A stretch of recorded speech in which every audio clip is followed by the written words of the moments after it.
Greetings and welcome back to Room 303, AP English and the World of Ideas lectures. We are in Unit 4, Mind, and we are in lecture number 22 now. Carl Jung, the personal and the collective unconscious is the essay that will be provided for us in the Jacobus text. Hey, right away, put this in your notes. This is another one of those really challenging essays that will be included in the Jacobus volume. I like to give you that heads up right away to know that as you wade into this essay, it will reward. Trust me, it will reward and be for you a fine read, and you'll enjoy it. But it is going to take a bit of work. Now let's talk assumptions really quickly. My assumptions to begin are that you have been working with us at LearnStrong.net. in the AP folder, World of Ideas folders, especially the lectures 1 through 21. Our last lecture on Freud will be significant for our study of Carl Jung. Carl Jung was the great student disciple of Freud until he parted ways with Freud for reasons we'll get into. Our other assumption, of course, is that you're appreciative of our learning theory, that desire to connect new information to old information in meaningful ways. We do that, of course, in our reading through annotation, active reading, and we'll do that by reading at 3 levels.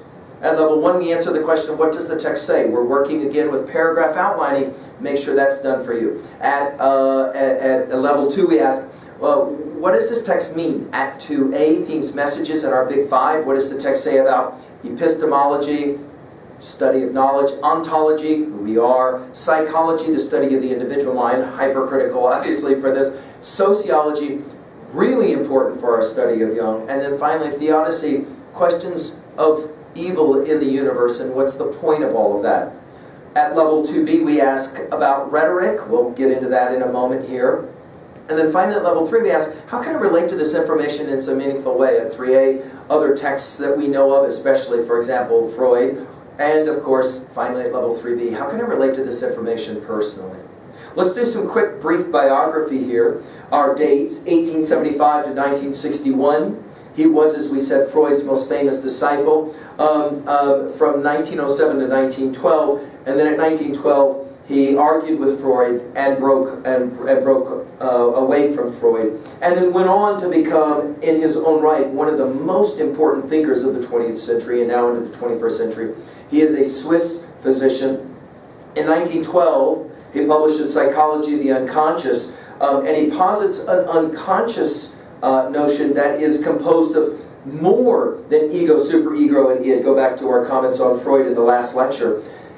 He believed in a collection of archetypal images inherited by members of the same group. I'm with you now on page 321. By the way, we're going to be using the Carrie Bates translation, and this will be republished in Psyche and Symbol. At the bottom of page 321, that information is there. Now, let's turn to this idea of Jung and the archetype. By the way, at 3A already, you'll maybe remember that we mentioned Jungian archetypes when we gave our lectures on William Blake, the great poet, and especially his Songs of Innocence, Songs of Experience, and the archetypical nature of the lamb and the tiger. Go back to LearnStrong.net in the Senior B folder and AP folder, and you'll find that information. Let's just read though what Jacobus has to say about Jung. In one of his essays on the collective unconscious, Jung asserts that the great myths express the archetypes of actions and heroes stored in the unconscious by elucidating them for the individual and society. Just pause for a moment and remind ourselves in 303, we often will say, we are the stories we tell, the stories we retell, the stories we accept, the stories we reject. That is a very Jungian idea, all right? So now we're ready to keep going here. These archetypes represent themselves in mythic literature in images such as the Great Father, the Great Mother, or in patterns of action such as disobedience and self-sacrifice. They transcend social barriers and exemplify themselves similarly in most people in any given cultural group. For Jung, and this is key, the individual must adapt to the archetypes that reveal themselves in the myths in order to be psychically healthy. Now, notice, like Freud, Jung postulates a specific model of the way the mind works. He claims the existence not only of a conscious mind, which all of us can attest to from experience and common sense, but also of an unconscious component to the mind. He argues that we are unaware of the content of our unconscious mind, except perhaps in dreams, which occur when we are unconscious, which Freud and others insist speak to us in symbols rather than in direct language. Jung also acknowledges the symbolic nature of the unconscious, but disagrees with the source of the content of the unconscious mind. Now, in the personal and the collective unconscious, this essay that we're going to be working with from 1916, Jung will describe the pattern of psychological transference that most psychoanalysts experience with their patients. Okay? Now he's going to present a case here. The patient's problems were associated with her father, and the transference was the normal one of conceiving of the doctor, in this case Jung, in terms of the father. Okay? He's going to do what he can to argue that personal experiences form only a part of the individual's unconscious, what he calls the personal unconscious, here in paragraph 17. For the patient in this essay, the images in the dream that he and the patient had first classified as a transference dream, in which the doctor became the father-lover figure, had qualities that could not be explained fully by transference. Instead, the dream seemed to represent a primordial figure, a god. From this, Jung develops the view that such a figure is cultural in nature and not personal. Nothing in the patient's life pointing to her concern for a god of the kind that developed in her dream. Jung proposes that the images that comprise the content of her dream were not a result of personal experience or education, but instead inherited. Jung will define this portion of the unconscious as the collective unconscious, paragraph 19. Okay? Now let's turn to Freud, or to Jung's rhetoric real quickly, and just see how Jacobus will introduce Jung for us on page 323. Like Freud, he says, Jung tells a story, so put that in your notes right away. So for both Freud as well as Jung, storytelling is central. We are the stories, again, we tell and retell, etc. His selection here is a narrative beginning with the recapitulation of Freud's view of the unconscious. Jung tells us that according to the conventional view, the contents of the unconscious have passed, quote, the threshold of consciousness, from paragraph 2.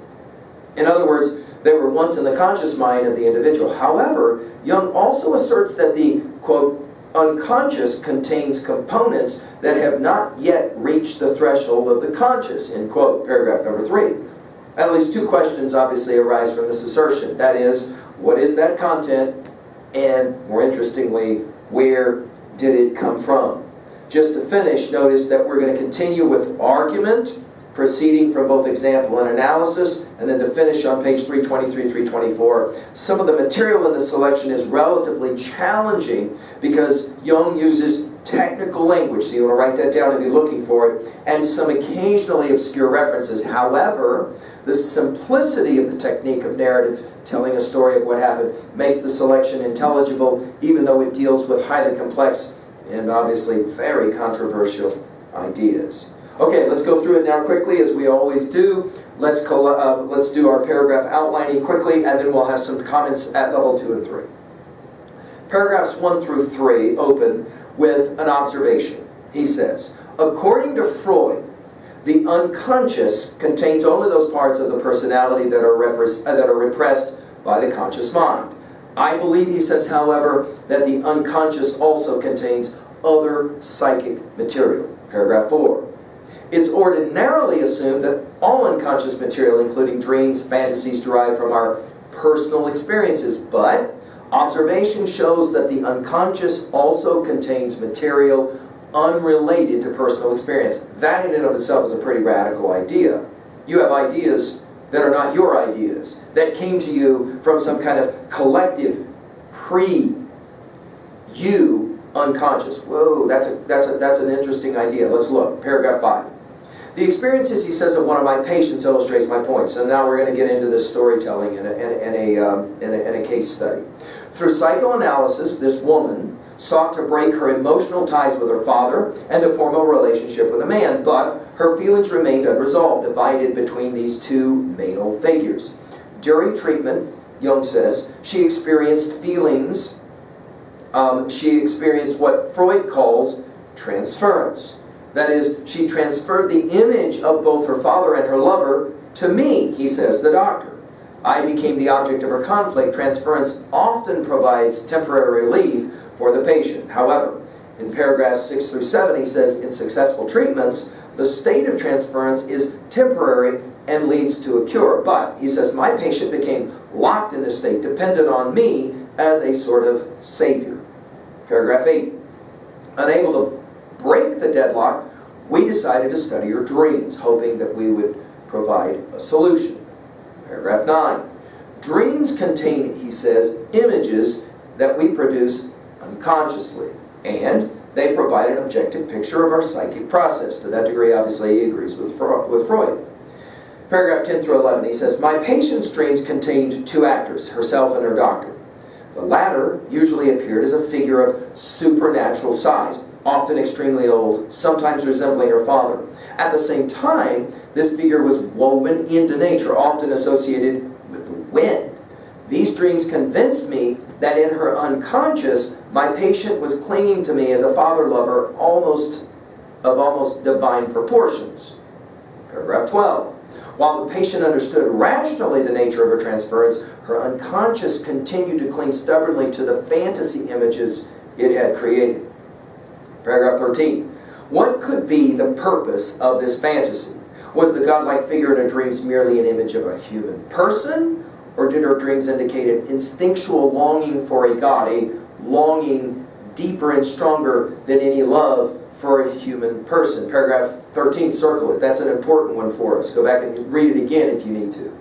Paragraphs 14 and 15. Such a possibility seems incongruous in a modern setting, and we must carefully test the hypothesis that this woman's dreams represent the longing for a god, which would be deeply archetypical for Jung.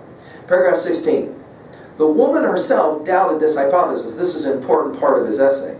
Gradually, she was able to separate herself from me. This occurred, I think, he says, because of the guidance provided by her dreams, which were not merely fantasies, but representations of her unconscious life that enabled her to escape her dependence.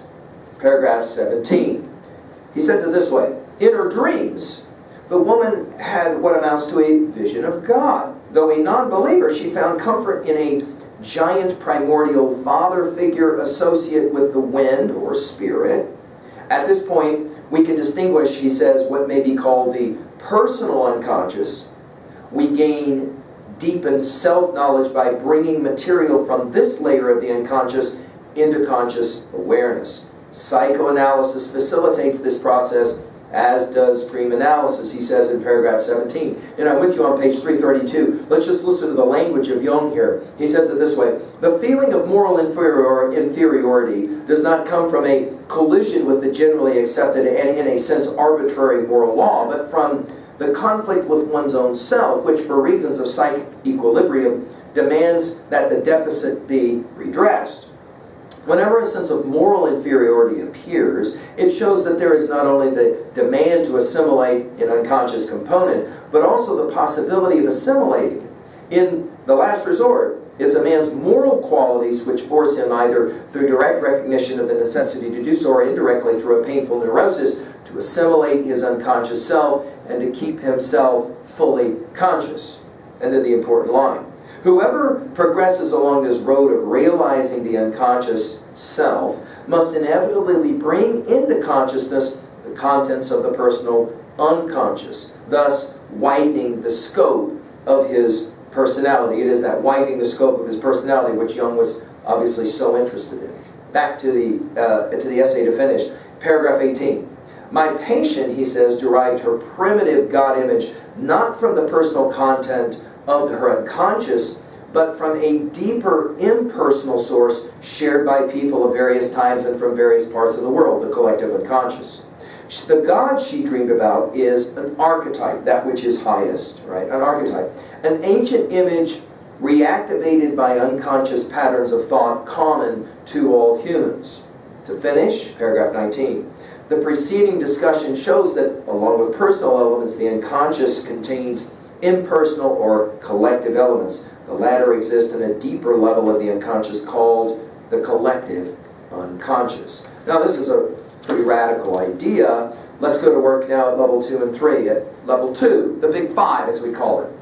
Our view, first of all, our understanding of epistemology, what one can know. Well, obviously, according to Jung, so much of what we know comes from the collective unconscious. That's these stories, the story of the hero, the story of the quest, and so on. Ontologically, what's going on here? Well, that question of who we are. We are, in many ways, again, the stories we tell and retell. We are the stories that we accept, and in fact, the stories that we reject, told over time. In other words, there is an individual you, but there is an ontologically collective you as well, and that's a whole bunch of the stories. And that's why the humanities for Jung were so important. What does this text say about psychology? Well, obviously, no question, fears, anxieties are a powerful, powerful thing, as are dreams as well. But all of that is a means whereby we can begin to tap into the collective unconscious, which leads us to sociology.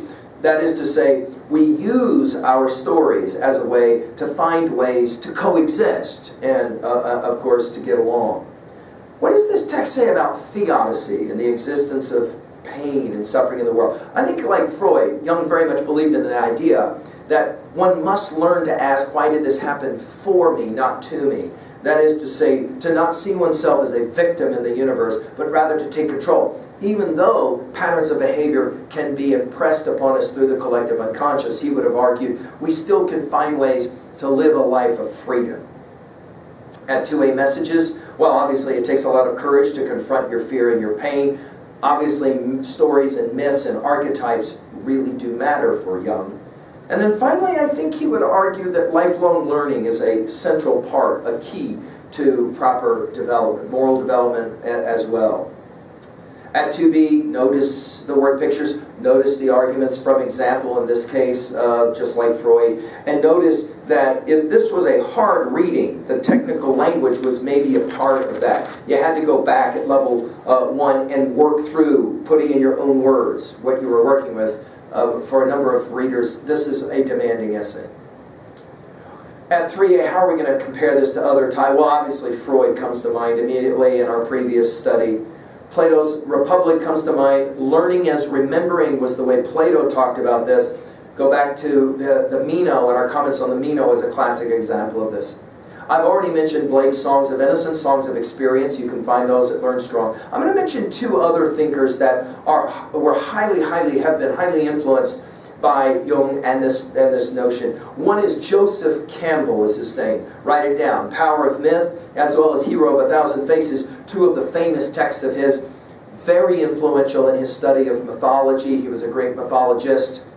As well as the great Jordan Peterson. Peterson has been very influenced by Jung. A number of you commenting on the lectures you've been watching of Peterson, especially his Genesis lectures, available on YouTube. Maps of Meaning and 12 Rules for Life are the two books that Peterson we can recommend for you to take a look at as well if you're interested in this. Finally, at 3B, well, obvious questions. Do you buy it? Do you believe in this notion of a collective archetype, the collective unconscious? Do you believe in that idea? How about this one? What for you maybe is the most important story in your life that describes you or represents you in some way, to speak in Jungian language? What is, another question that sounds very much like our Freud question, what is your best and your strangest dream? And what do you think it means in regards to maybe the possibility of the collective unconscious? And how do you interpret it? And then finally, what text for you, in your estimation, best represents the hero's quest? Is it the Odyssey? Is it the Iliad? Is it the Aeneid? Is it Paradise Lost? Is it Dante's Divine Comedy and the Inferno as you've studied it? Or is it another text for you? What text best represents the idea of the heroic quest? And does that at all resonate for you as maybe a suggestion that you should live your life heroically? Go back to our comments on Longfellow's Psalm of Life. In this world's broad field of battle, in the bivouac of life, be not like dumb, driven cattle, be a hero in the strife. Well, I hope that you've at least enjoyed being introduced to Jung. I hope that you'll read more of his stuff. Thank you.